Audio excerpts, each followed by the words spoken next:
Total War Warhammer 3's launch is just around the corner, and there are a lot of different options for campaigns in the base game across Cathay, Demons, Ogres, and Kislev.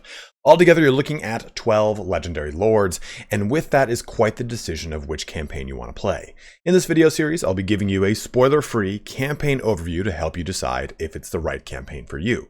Each campaign will play differently, with an emphasis on a particular playstyle, unit choice, or mechanic. Our next video in this series will highlight Greasus Goldtooth, the shockingly obese over-tyrant of the Ogre Kingdoms faction, as you unite all the clans in the Mountains of Morn. You'll be able to find the rest of these videos as they're made linked in the playlist in the upper right corner and end of this video.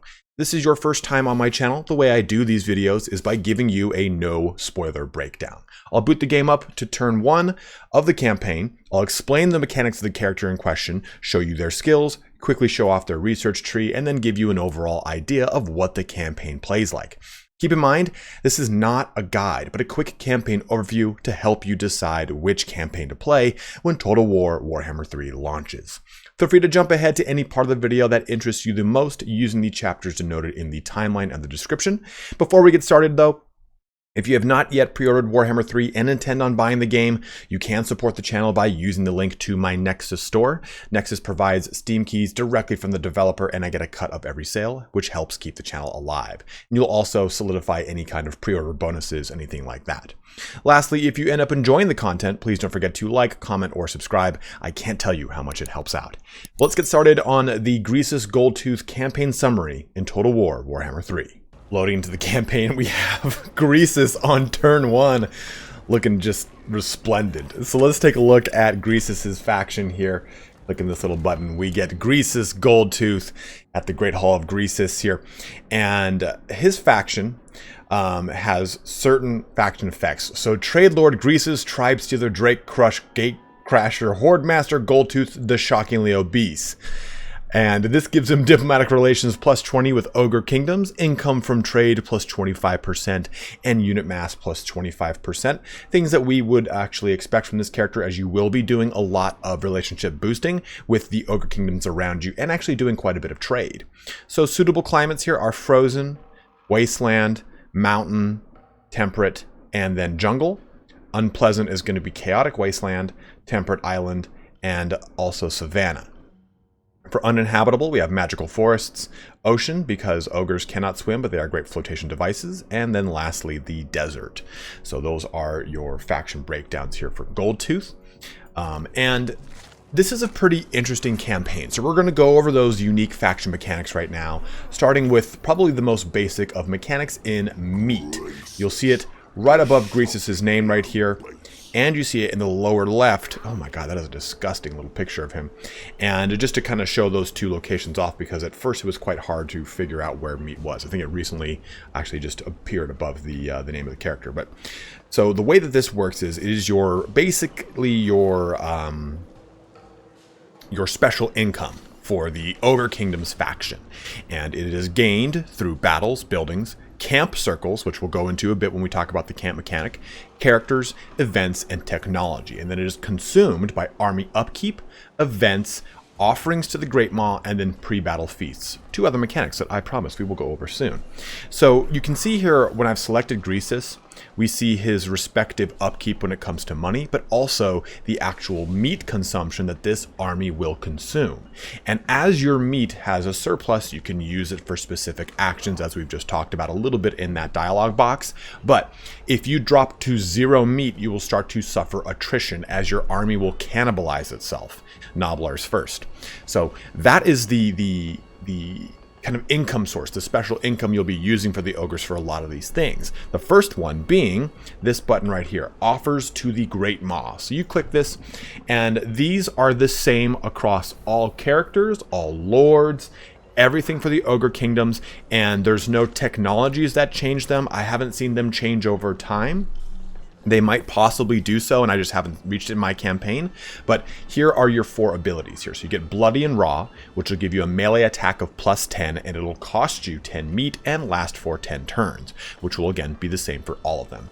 Come and Get It, which will give you campaign movement range plus 20%. Fill Your Bellies, Global recruitment duration -2 turns to a minimum of 1. So this is very nice for some of the bigger things like the stone horns. And then give me gut magic. Winds of magic power reserve +5 per turn. And you'll be able to use these, obviously, like I've said, every 10 turns. So you'll have it for 10 turns and you can just swap into another one. So it's a pretty nice way to get a specific focus going. And stuff like come and get it is going to be really useful when we jump into stuff, conversation about the contracts, because your ogres will be ranging far and wide across the map, which is actually quite fun. Now, another big thing too, and if at any point when you actually decide to jump into the game, when you do jump into the game, if you press escape, all of your unique mechanics will be right here, just kind of outlined for you, just kind of a quick little blurb. So something I haven't gone over in any of the videos, but just kind of worth noting.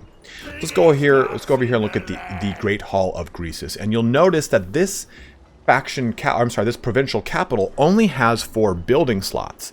All ogre settlements only get 4 building slots, and that is crucial to know because they rely heavily on their camps. Another mechanic we'll get to in just a bit here. So looking at the building browser, you can see they're pretty limited. Only up to tier 3 things, and most importantly, only tier 3 things that are going to give them tier 2 units. So Iron Guts are the best unit you can get out of your respective settlements. You still can get access to things like landmarks here, and to any unique resource. And then you obviously have stuff like your infrastructure buildings for growth, for income, for meat generation and income penalties, and then lastly, control and corruption reduction. So these things are crucial to kind of establishing an economy and a foothold as the ogres, but I have said that you will be ranging far and wide when it comes to the contracts mechanic. So let's talk about the camps button. So I'm going to click on Greasus here, and you'll see this. It says I can deploy a camp. Unfortunately, we're too close to a current settlement, and our limit right now is at 0. So you actually have to research a technology to be able to deploy camps. And if I zoom out here and hover over this again, you can see this large dotted moving line, or dotted moving circle. That is effectively the effective range of your camp. So we're going to jump forward just a little bit to show off this camp mechanic here. So we've progressed up to turn 11 to show off our next 2 mechanics, and the first one being camps, like I've said. So we're going to click on Greasus here and go back to this button. And you'll see too that I'm taking attrition because we're at 0 food, right? We have 0 meat, so my guys are starting to eat things in each other. But you can see this button right here says deploy camp. It's going to cost me 2,000 gold. Boom, we've set up a camp. And this is where things get interesting. So we're going to go to building browser. The camps are going to be very akin to a lot of the other mechanics that we've seen with stuff like the Vampire Coast and from the Dark Elves in Total War Warhammer 2, where basically you have this thing outside of your settlements that will have growth attached to it. We've also seen the same thing with horde growth as well. And you're going to be basically building these things out because this is where you get access to all of your top tier units, all of your top tier things. So you have a number of defense and infrastructure buildings that will give you tons of stuff. Income here, meat generated, meat gained from battles, leadership gain, and then camp growth, local recruitment capacity, so on and so forth. You'll also be able to get different heroes here like butchers or fire bellies over in this direction, and even hunters over here. So you can see that there is quite a bit coming from these camps. It's how you get access to your crushers or your man-eaters, or over here with your stone horns. So you can see how crucial these are. Now, what they will do too is provide you with other things. Looking at defense, we get stuff like upkeep reduction for units in the camp. You can actually have units that stay stationary in this camp and kind of act like a permanent garrison. And you get the camp pot here, which gives you an army ability, Gluttony, which actually confers a heal, 3-use heal that you can pop on your units.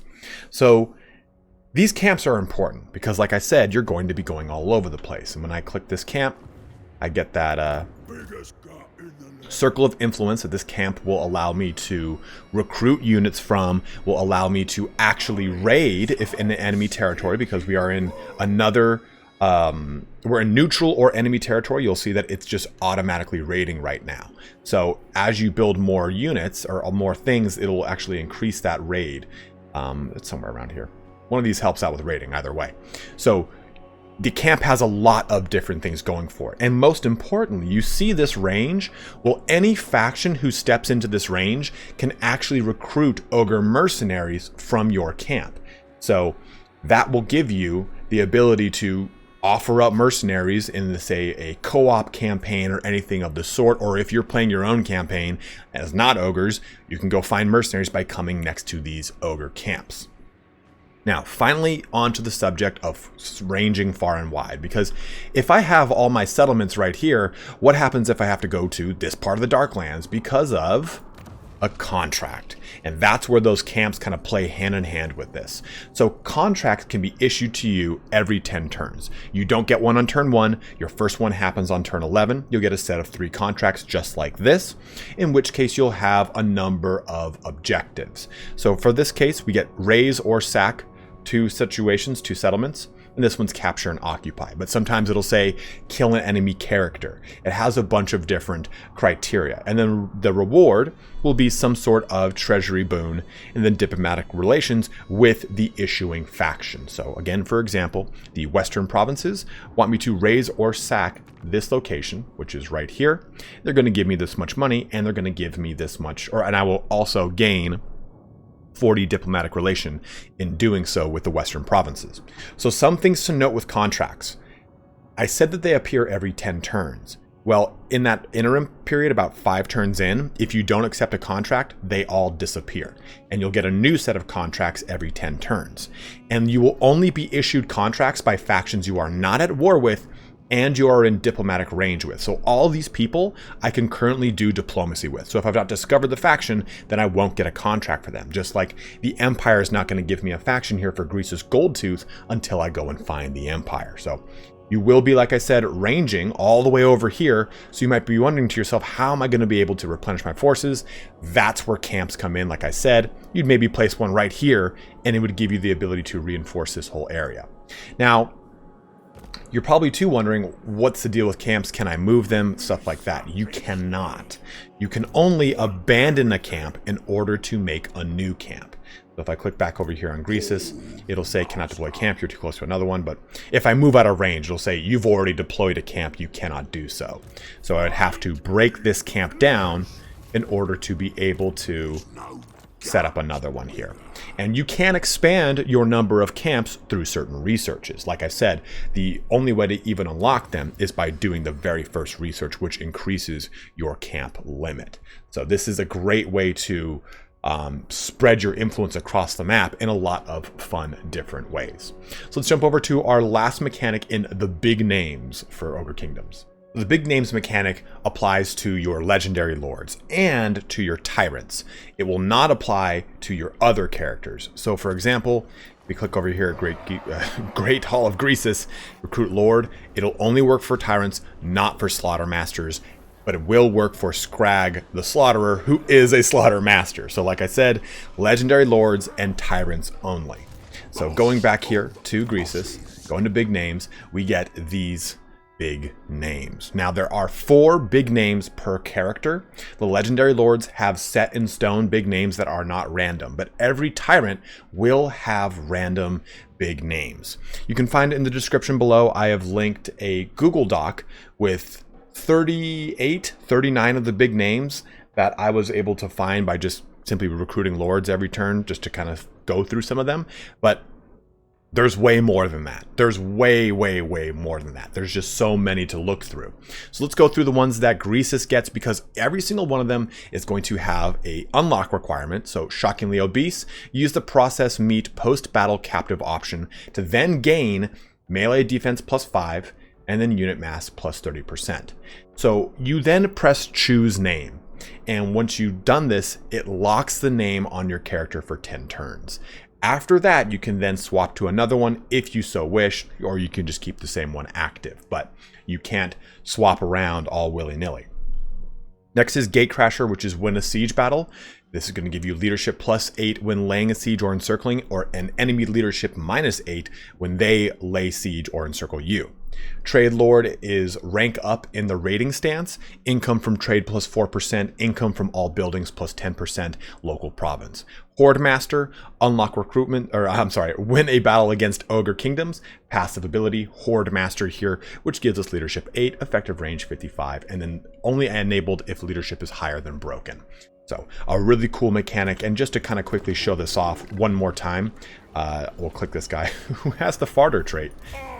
And just to make my point here, going to big names, you can see that these are all different, even if some of them kind of overlap. Like there's another one for winning a siege battle, and it has a different reward. So the legendary lords have very specific ones, and all the ones you can see here are covered in that Google Doc, like Orc Splitter, win a battle against green skins. You'll pretty much find a race-oriented one for pretty much everyone. There is a win a battle against the dwarfs and get bonuses when fighting dwarves. Kill any of the elves and you'll get bonuses when fighting elves. Same thing with Man-Eater, which is a bonus towards Empire and Bretonia, so on and so forth. So you can see that all these things are pretty cool, and they are, like I said, different per tyrant you recruit. Moving over to the character skills for Greasus Goldtooth, we have his character trait, Over Tyrant. This is going to give him an income from raiding +50%, upkeep -50% for Iron Gut units, and then income from sacking and looting settlements +50%. So definitely a character geared more towards raiding, looting, sacking, and less towards direct occupation of territory. Moving over to his abilities, we see some other fun stuff like Everyone Has Their Price, which has a 200-meter radius, and it lasts for 20 seconds with a 60-second cooldown. Leadership -8, melee attack -24, which is particularly juicy when you're fighting against any Cathayans or Kislevites, as you will do in this campaign. Passive ability here is Siege Attacker, allowing him to attack city gates and what have you. Causes fear. He has Encourage, Hide and Force, but also two things that ogres have is Wall Breaker, allows the unit to attack and destroy walls in melee, and then Ogre Charge, which we'll go into in the combat section of this video. For character stats here, we get a character that is quite good at a bonus versus infantry because he's basically a chariot. He has 135 base, 405 armor piercing weapon damage with a bonus versus large of 25. I don't know why I said bonus versus infantry, because that was clearly a bonus versus large icon, but you know what? I've already said it. So charge bonus is +30 on this guy, as well as armor of 55, melee attack 65 with a pretty low melee defense of 38, and then 8,500 rounding up health on this guy. So quite a bit on this chungus. So jumping into the actual skills, we get a pretty standard blue line, as you would expect. Route Marcher, Hardy, which is going to help with attrition, because you will be dealing with a bunch of different attrition if you decide to go into a lot of different chaos lands. Lovely Jubbly, which helps with recruitment cost. Raider, which is going to help with rating. So if you stack this with his innate bonus, rating is going to give you a bonus of 80%, which is lovely here. Ravager is going to help out with sacking settlements too. It's going to jump it up an additional 15. Draft Master, Lightning Strike, and just for continuity's sake, this is the new Total War Warhammer 3 Lightning Strike, wherein you can either cut off reinforcements entirely to a enemy army, thus giving yourself some vigor reduction, or you have the ability to increase their enemy battle reinforcement time by 50%. It's up to you. Quartermaster for upkeep reduction, looter for some income from looting settlements increase, brutish enforcers for control, and then renowned and feared for its typical kind of bonuses. Going into your red line, you get the Warhammer 3 Inspiring Presence, giving 75 to leadership. I'm sorry, 75 to, that'd be great, 75 to unit experience. Bull Charge is going to help out with your Ogre Bulls. Scrappy Fighters helps out with Noblars. Beast Rider is going to help out with Mornfang Cav and Crushers. Tools of Destruction for your Lead Belchers, Noblar Scrap Launcher, and Iron Blaster. Best Eaters is going to help out with Iron Guts and Man-Eaters, giving you pretty sizable bonuses towards them. Then you're going to get your armor and charge bonuses for your Saber Tusk pack, Stonehorn, Gorgers, and then lastly Giants. You'll get Rally as well for some leadership, your rank 7 bonuses, and then Stand Your Ground. Then for your yellow line, you'll get Unstoppable Force, which is a speed and charge bonus. Everything else here, though, pretty standard fare with melee attack, health, armor, weapon strength. You'll get Foe Seeker. You'll jump into Dominance, which is going to give him fear. It causes terror, which is an upgrade to fear. hit point increase, melee defense increase, and then charge increase with lastly snacks, which is quite lovely. A passive ability which will give him a replenishment to health. So a nice little regen for him. Then for his specific skills on the top line, he gets Tribe Sealer, Diplomatic Relation, plus 30 with Ogre Kingdoms, melee attack when fighting ogres, plus 10, and weapon strength when fighting ogres, plus 20%. Very good and crucial, and the nice thing about this is you'll notice it doesn't have an unlock requirement of, say, rank 9 or something like that.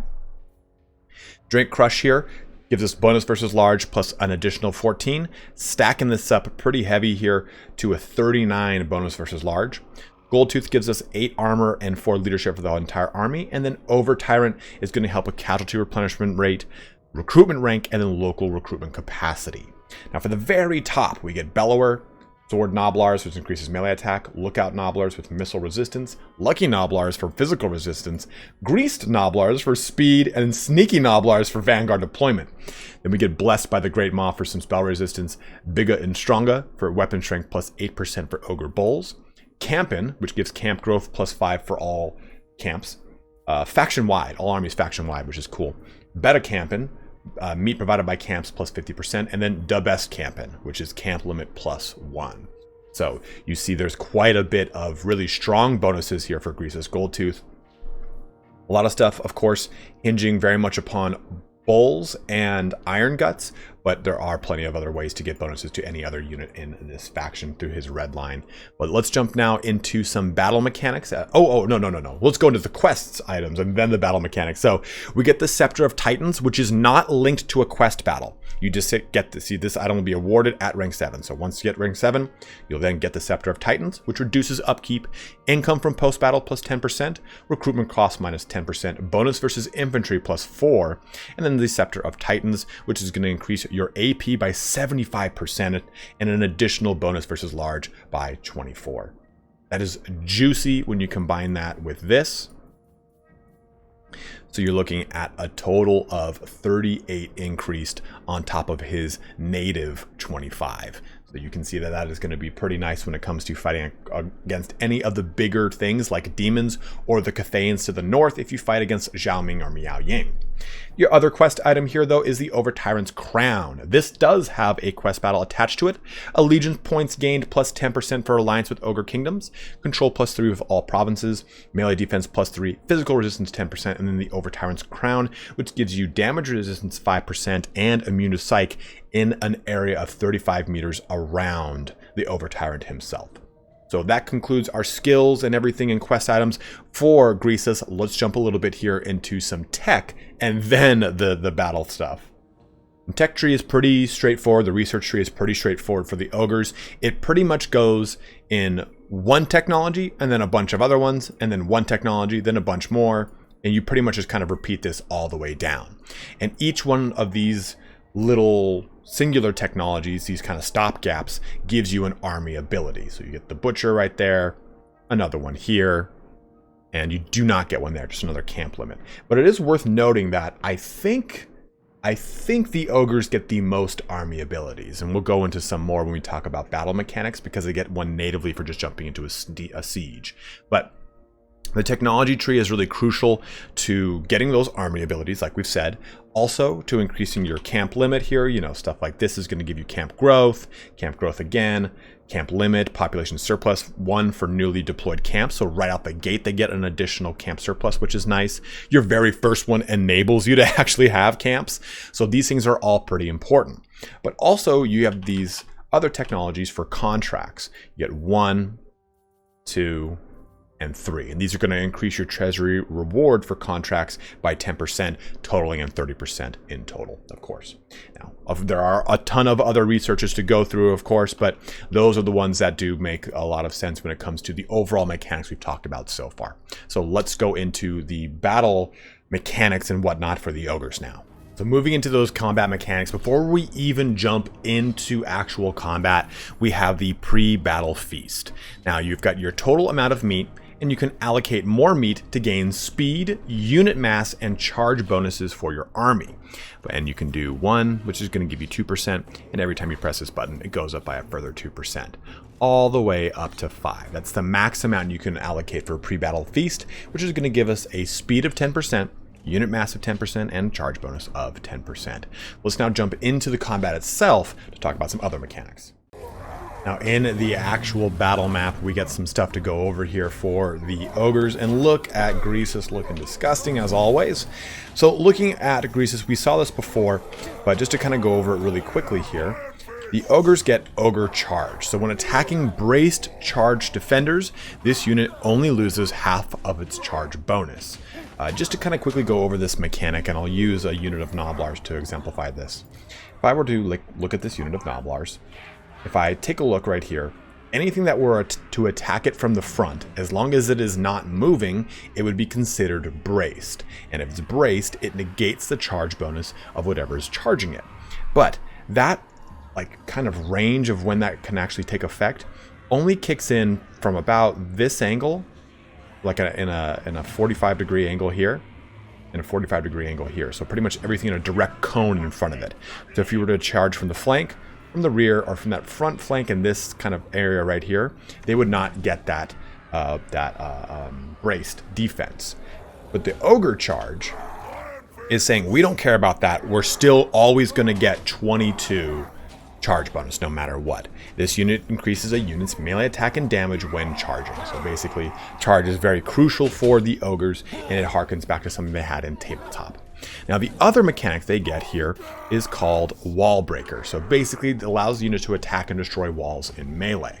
Now unfortunately this is not a walled settlement, and I jumped into a siege battle to hopefully show this off, but they do get an ability. The ogres, all ogres get an ability where they can destroy an enemy wall or gatehouse every minute, and after 45 seconds of the battle starting. So it kind of is Creative Assembly's way of balancing out the fact that ogres can't climb walls. They can destroy them, they can actually hack their way through them, but in order for them to actually get through and do real damage, they need to break those walls, so they get an army ability, which is unfortunately not active right now. But they do have Dismember as their first army ability, and this allows for things to get drastically slowed down so the ogres can keep up and catch up to them. I mean, they still already have 54 speed, so they're quite fast on the move anyway. But how to actually trigger this is through prisoners. Prisoner points are gained by killing enemy units that are routing or shattered. Points needed for the next ability, 25. So this actually shows that when you're playing the ogres, having stuff like your Gnoblars or your hunting packs hunting down units that are running away is actually beneficial because it allows you to trip off your army abilities. And in addition to the siege ability, to the 3 army abilities that they get, their camps give them an army ability called Gluttony, which gives a heal. So I think, and again, I don't know if I'm 100% right here, I think the ogres get access to the most army abilities across a bunch of different avenues. But these are all of your mechanics here for the Ogre Kingdoms in Total War Warhammer 3 in combat. So now, having talked about all the mechanics, all the skills, all the technology for Greasus Goldtooth, the question is, how does this campaign play? Is this right campaign for you? And Greasus Goldtooth does differ from Scrag in the kind of overall approach and a lot of the enemies you'll be facing. Your contracts, all that stuff will be geared way more towards dealing with ogres, dwarfs, greenskins, and Cathay than it would be for Scrag, who deals predominantly with humans and wood elves. So if you kind of take a look at your placement on the map here, you are in the Mountains of Morn, right? On this little location in the Ivory Road. So the majority of your campaign for Greasus is actually going to be tied more to diplomatic relations and boosting those diplomatic relations with the ogres. So if you want to have a campaign where you're trying to unite the Ogre Kingdoms in the Mountains of Morn, and you're playing a character that is really kind of set on making this larger empire, then definitely Greasus is going to be the campaign for you, because he does focus on kind of snatching up all these prime locations and creating this massive ogre empire in the mountains here. You do have a lot of interaction as well with Cathay to the north. You'll have Kislev over here, but as it stands, and just being 100% transparent with you guys, as it stands, Greasus doesn't have much opposition, so he can snowball very strong in any direction he wants to go. He doesn't have a ton of different factions to contend with. In fact, most of his opposition that is not dwarf or greenskin related, he can just simply confederate. You do deal with some a good deal of Skaven, and to be totally honest, it's fun playing as the ogres against Skaven or dwarfs because they literally throw them as a combat animation, which is just awesome. But I find that this campaign is definitely going to be geared towards players that want to have a more standard approach to the Ogre Kingdom campaign. Like if you want to grow out your territory and paint the map or paint the mountains like you normally would whenever you play Total War Warhammer, this is definitely the campaign for you. Where Scrag is a little bit more of a choose your own adventure, go your own way kind of play style. Greasus is again more of a empire builder, as it were. So hopefully this gives you a better idea now, guys, for Greasus Goldtooth. This was the last big reveal here in the last two factions between Greasus and Scrag. So hopefully, again, like I said, you have a really good idea of what campaign you're going to play in Total War Warhammer 3. But as always, if you have any questions, there's any mechanics I maybe didn't go over in detail that you want to know a little bit more about, by all means, let me know in the comment section below. I know you'll probably have some questions about how contracts and other things interact, but I just didn't want to spoil that as you kind of jump into the game for yourself and explore these things. Like the big names, only go look at those big names if you want to see what all the big names look like. And even then, that's not even the whole list. There's so many Easter eggs attached to the Ogre Kingdoms campaign that I really can't wait for you guys to dive in on. But as always, thank you so much for watching here today. Have a good one and take care.